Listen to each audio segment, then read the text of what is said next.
E aí, pessoal, beleza?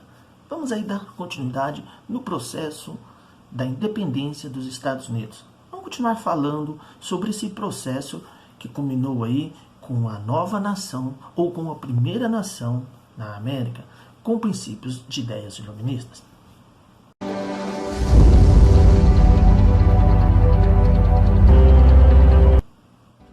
Pois bem, vamos lá. Após o fim da Guerra dos 7 Anos, a Inglaterra passou por dificuldades econômicas. Então, determinou aí leis restritivas em relação às metrópoles, visando implantar um pacto colonial. Por isso, medidas de maior controle da metrópole eram consideradas necessárias em relação às colônias. Então, a Inglaterra determinou algumas leis como a Lei do Açúcar, a Lei da Moeda, a Lei do Aquartelamento, a Lei do Selo e os atos do Ministro da Fazenda, Toster. Vamos lá, vamos entender um pouquinho como foi estas leis. A Lei do Açúcar determinava que os colonos deveriam pagar impostos sobre todo o açúcar e melaço que era comprado nas Antilhas. Além disso, adotou taxas adicionais sobre a importação do vinho, da seda, do café e artigos considerados de luxo. A Lei da Moeda proibia a emissão de papéis de crédito na colônia. A Lei do Aquartelamento determinava como os colonos deveriam abrigar os soldados ingleses na América e como deveria conceder a esses soldados alimentos. A Lei do Selo. A Lei do Selo determinava que todos os documentos, jornais, cartazes, livros, publicados na colônia só poderia circular se recebesse um selo da metrópole inglesa, os atos do Ministro da Fazenda, Torchard. Determinou medidas que lançava altos impostos sobre vidros, papéis, corante e o chá. Os colonos não aceitaram tais medidas pacificamente. Então nós podemos dizer assim que foi aí de um repúdio às leis e reações contra tais leis.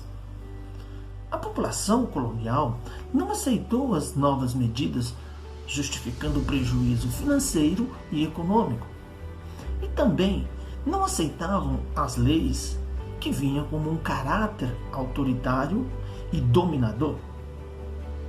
Os colonos ingleses ainda se consideravam cidadãos ingleses e, portanto, sujeitos às leis que vigoravam na metrópole, justificando assim que as taxas deveriam ser votadas e aceitas por todos os colonos. Diziam que essa forma de taxação era ilegal, porque não tinha representação dos colonos. Os colonos então começaram a provocar um boicote aos produtos, facilitando o contrabando, e passaram também a escrever e a divulgar longos protestos contra a metrópole, nos quais se justificavam publicamente o direito de resistir à tirania inglesa, pois dentro desse processo a Inglaterra não favorecia aos colonos. Isso foi inspirado nas ideias de John Locke sobre o contrato social, de que um governo que não dá atenção ao seu povo não tem direito de governar. As crises foram aumentando e em 1770 ocorreu o massacre de Boston. Foi um choque entre os colonos e os soldados ingleses. O atrito ocorreu porque alguns trabalhadores lançaram bolas de neve contra o quartel de Boston. Diante dessa situação, os soldados atiraram contra os manifestantes, do qual 5 trabalhadores morreram. Esse episódio ficou conhecido aí como o Massacre de Boston e foi usado como propaganda de independência pelos colonos, favorecendo ainda mais a separação. Outro fato aí que vai marcar o processo de independência é a Lei do Chá, determinada em 1773 pela Inglaterra. As tensões ocorridas entre os colonos e a metrópole inglesa aumentou quando a Inglaterra determinou a Lei do Chá, que estabelecia o monopólio da comercialização do chá nas colônias, dando privilégio à Companhia das Índias Orientais. Em relação a essa determinação, muitos colonos ingleses, disfarçados de índios, invadiram navios da companhia e jogaram ao mar do produto, levando a um grande prejuízo à Companhia Metropolitana Inglesa.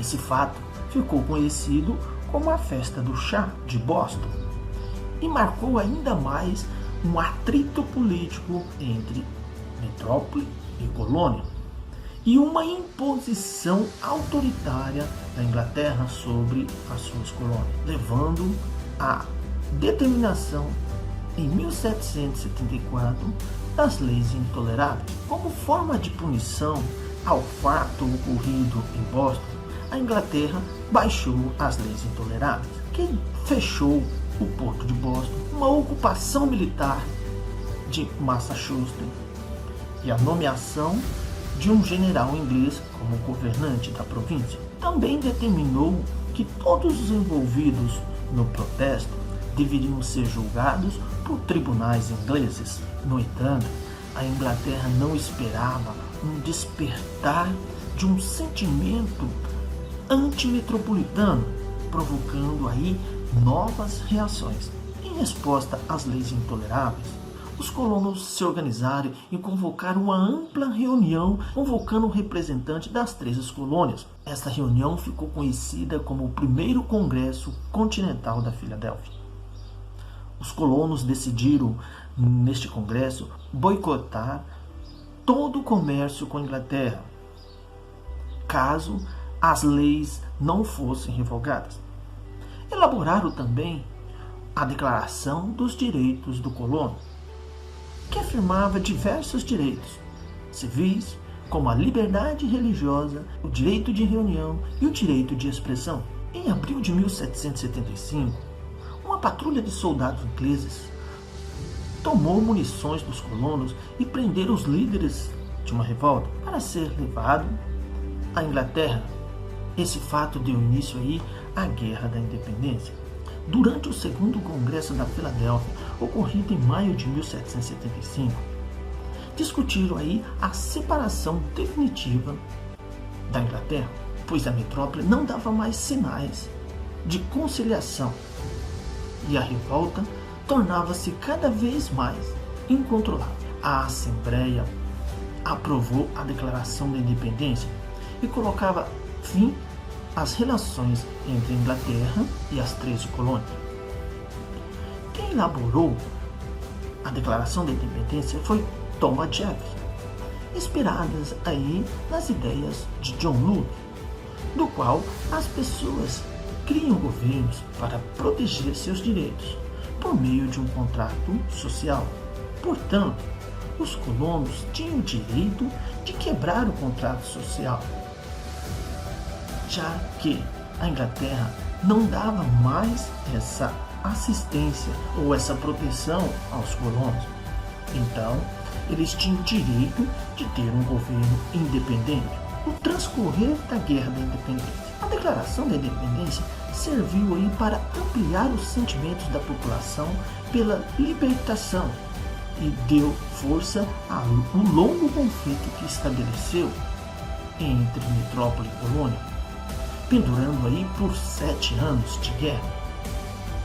As tropas coloniais eram lideradas por George Washington, que depois será aí o primeiro presidente da nação norte-americana. A França, com interesses comerciais, entrou na guerra a favor dos colonos, financiando armas e também enviando um exército de 6.000 homens para lutar contra os ingleses. A guerra durou até 1783, quando foi assinado o Tratado de Paris, do qual a Inglaterra aceita a independência das colônias. Só 4 anos depois que as colônias conseguiram se unir, formando assim os Estados Unidos da América do Norte. E nesse mesmo ano foi elaborada a primeira Constituição. A Constituição americana contém 7 artigos, definidos em seções e inspiradas pelas ideias iluministas de liberdade, igualdade e fraternidade. A Constituição vigora até os dias atuais, garantindo a ampliação dos direitos do cidadão e também determinou uma organização de uma república presidencialista e federativa e uma organização de 3 poderes, executivo, legislativo e judiciário. No entanto, muitos norte-americanos não tinham direito à participação política, pois não eram considerados cidadãos naquela época. Mas isso nós vamos deixar para o nosso próximo encontro, para na próxima aula. Beleza? Ficamos por aqui. Curte, compartilhe e se inscreva. Beleza? Valeu, galerinha. Até o próximo.